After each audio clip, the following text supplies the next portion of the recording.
The landscape of AI has just shifted because the new #1 open source model is officially here, and the gap between it and the competition is insane. Z.ai has just released GLM 5.2, a powerhouse flagship model engineered specifically to master long horizon tasks with a massive solid 1 million token context window. That's enough to process an entire medium-sized code base, or over 700,000 words, in a single prompt. There are a few different ways you can get your hands on GLM 5.2. If you just want to test the waters, you can jump right onto their online chat platform for free. Just head over to chat.z.ai and you can switch to the latest model in the list. But if you want to get a bit more serious, you can plug it into agent frameworks like Claude Code or OpenClaude. Or you can just use its own native desktop harness, which runs smoothly on Mac, Windows, or Linux. For this video, I'm going to use Zcode to demo it and show you what it can really do. Once you've got it installed, just log in with a free account. You'll see an interface that looks a lot like Codex or other coding tools, where you can easily target a specific project folder or work across multiple files at the same time. Inside the chat, you also can set permission options which let the AI automatically create files for you, or you can set it to ask for your confirmation first. Right now, you have two models available, GLM 5 Turbo and the brand new GLM 5.2. If we jump over to Manage Models, you'll see we get a massive 1 million token context window with a total daily cap of 3 million tokens, which resets every midnight. Honestly, for a free tier, that is a really generous number. If you ever want to expand your options, there's a setting to add new providers straight into Zcode so you can run even more models. Alright, I've set up a dedicated project folder so we can play around and see what this thing can do. For this test, I'm going to prompt it to create a 3D bee hexagon design. To give it full control, I'm switching the mode to full access. This means it can automatically create and edit files on its own until the job is totally done. For the settings, we're using the new GLM 5.2 model with our full quota, and I'm cranking it up to the maximum thinking mode to get the best possible reasoning.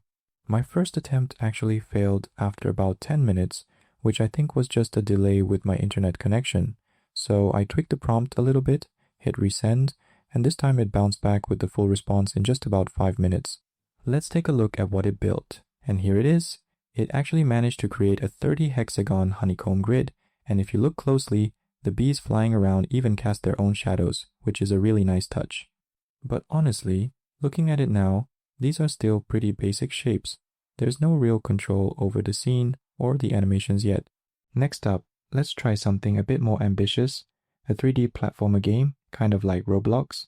It took the model about 10 minutes to generate the full HTML file, and here is what we got. At first glance, it's not bad. I can move around using the arrow keys and jump pretty smoothly on the main ground. But as soon as I try to jump onto one of the raised platforms, things get a bit messy. The movement gets choppy, I can't jump again, and the game state gets stuck thinking the character is still airborne. Even worse, if I jump onto a platform that moves vertically, I can't move at all. I can only turn around. Plus, some of the platforms don't have any collision, so I just pass right through them, which obviously doesn't make any sense for a real game. So I fed all those bugs back into the chat and instructed it to fix them. It took about 15 minutes to rewrite the code, but let's see what happened. It's still a bit broken. I'm still passing through objects, and at certain angles, it literally pushes the character away. Now I can't even jump at all. I guess to really polish a complex 3D game like this, we might need to let it burn through a lot more tokens and do a few more rounds of debugging. For our third test, I wanted to try a 3D drone component builder, and I added a little twist by asking for interactive settings so the user can tweak things. The initial result turned out looking a bit weird, so I went ahead and changed some of the colors just so we can see the parts a bit more clearly. Looking at the settings, we can adjust things like metalness and roughness, which is cool, but if you look closely, there's no actual drone body connecting the 4 rotors. It's literally just 4 floating fans acting as the main components, which obviously makes absolutely no sense for a real drone. Finally, for the last test, I instructed it to create a 3D globe, basically like a mini Google Earth clone. It used map data from OpenStreetMap, and honestly, this one turned out great. You can rotate the globe really smoothly, and it even includes a few working settings to play around with. Now that we've seen what it can do in practice, let's dive into the official documentation to see exactly what they've announced to the community and take a look at the benchmarks they're claiming for this new release. According to the official benchmarks, GLM 5.2 is currently being ranked as the absolute strongest open source flagship model out there right now. It is a massive performance leap over the previous 5.1 version, especially when it comes to long horizon tasks and complex. On major benchmarks, it frequently outperforms proprietary giants like GPT 5.5 and Gemini 3.1 Pro. In specialized evaluations like Design Arena, it has even surpassed top closed source models in front-end coding capabilities. Let's look at SWE-bench Pro. If you are new to AI benchmarks, think of this one as a brutal real-world coding test. Instead of asking the AI to write a tiny script, this test drops the AI into massive, real-world software projects on GitHub. The AI has to find a real bug, write a patch, and fix the codebase completely on its own. To put that into perspective, it completely beats GPT 5.5, which only scored 58.6%. It is also a noticeable jump from the previous version GLM 5.1. But here is the real plot twist. SWE-bench Pro might actually be on its way out. The AI community is shifting toward this next chart right here. Researchers found out that SWE-bench Pro has some major flaws. Its grading system is glitchy, marking the AI wrong 24% of the time, even when the AI fixed the bug perfectly. Look at how the leaderboard completely shuffles here. On DeepSWE, GPT 5.5 takes a massive lead at 70%. Claude Opus 4.8 sits at 58%. Meanwhile, GLM 5.2 lands a respectable 46.2%. The previous version, GLM 5.1, absolutely crashed and burned here with just 18%. That tells us two things.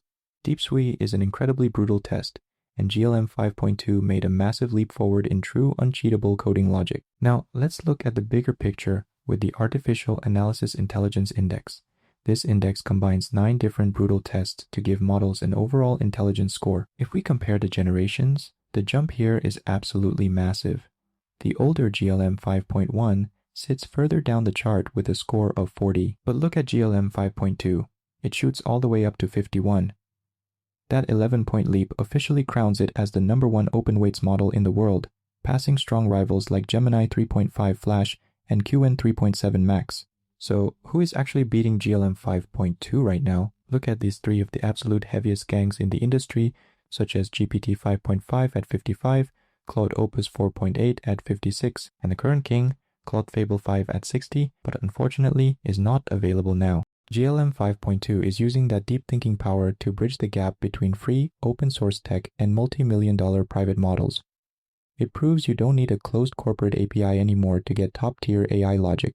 What makes this leaderboard truly wild is that GLM 5.2 actually passes Google's upcoming flagship. This puts Google in a really tight spot. So that is GLM 5.2 in action.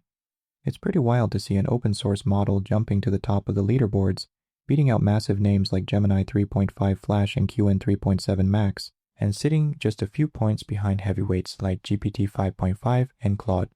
I want to know what you guys think. Do you think GLM 5.2 is ready to replace your current coding assistant? And with open source tech catching up this fast, how do you think Google is going to respond with their next update? Drop your thoughts and ideas in the comments below. I'd love to see what you think about these benchmarks. If you enjoyed the video, hit that like button, subscribe for more video, and I'll see you in the next video.